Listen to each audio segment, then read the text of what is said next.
What's up, y'all? Y'all know who it is, JP the Install Guy. Hoping to make your install life a little bit easier. Today we have another tutorial using our SMD DD1. We're going to show you how to set your gains on your sub amp. If these are the type of things that you're into, please consider subscribing. This is what we do, car audio tutorials.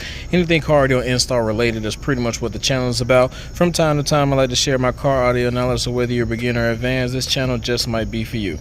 Why are setting these gains so important? Well, I don't know if you guys know or not, but this right here that says gain, even though when you turn it up the bass gets louder, this is not a volume knob. I actually want to match the unclipped signal coming from the head unit. If you guys seen, I've already did a video how to make sure you got the cleanest signal coming from the CD player with the DD1. I will link that for you. How do we know that even though we got a clean signal coming into the amp that we're not going to be clipping our subs? This amplifier actually has a clip indicator light on it, so you can actually turn your gain up, and then once this thing sees clipping, it will illuminate blue, and then you can turn it down, and then that's how you know that there's no distortion coming out of the amp.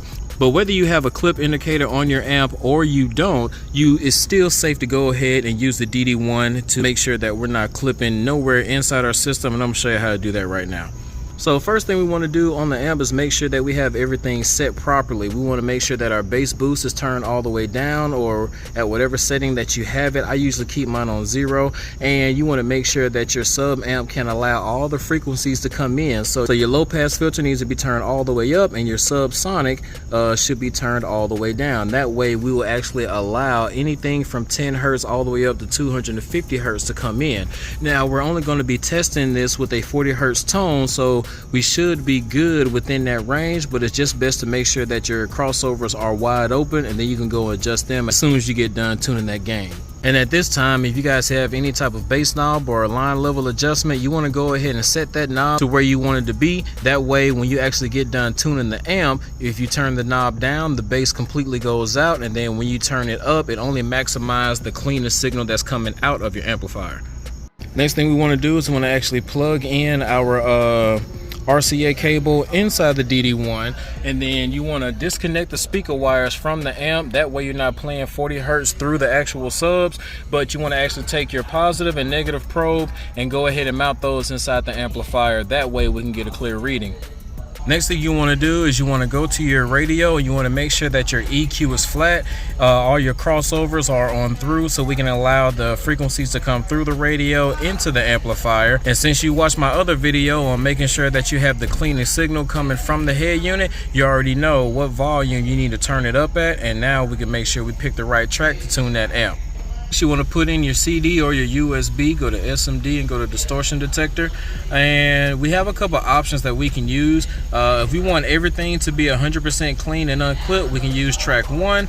If you want a more sound quality system, we can use track 3, which is a -5 dB. If we want to compromise between sound quality and a loud system, we'll use -10, which is track number 5. And if you just want to have the loudest system possible, since we're tuning subs, we can go to track number 7, which will give us a -15 dB. I want to compromise because my subs are kind of musical, but they can get down, and I listen to a wide variety of music, between stuff from my Amazon Ultra app and up to decaf and you know, DJ JD, all that rebase music and stuff. Clean stuff though. I'm gonna use a -10 dB so I can get the best of both worlds, so we're gonna use track number 5.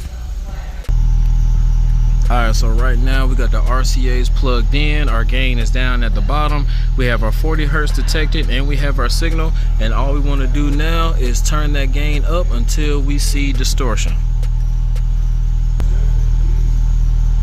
Oh, alright, so you see it lit up same time as our clip indicator light, so let's turn it down a little bit and see if they go off right around the same time. Alright, so you can see our clip indicator light is kind of faint. It may look like it's on, but that's just because of my camera, but we are undistorted right here. So let's keep going down, and literally if I barely touch it, that clip indicator light is going to go all the way off. So let's try to find the happy medium with that. I'm just barely turning it.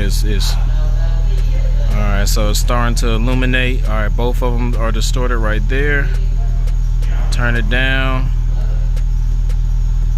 Boom, there we have it.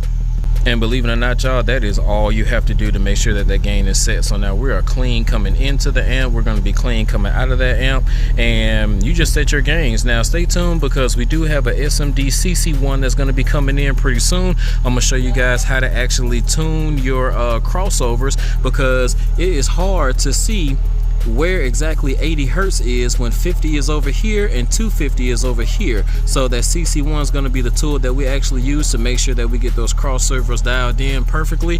If you guys find any type of value in this video, please hit that like button. Don't forget to subscribe, share, comment if you want to.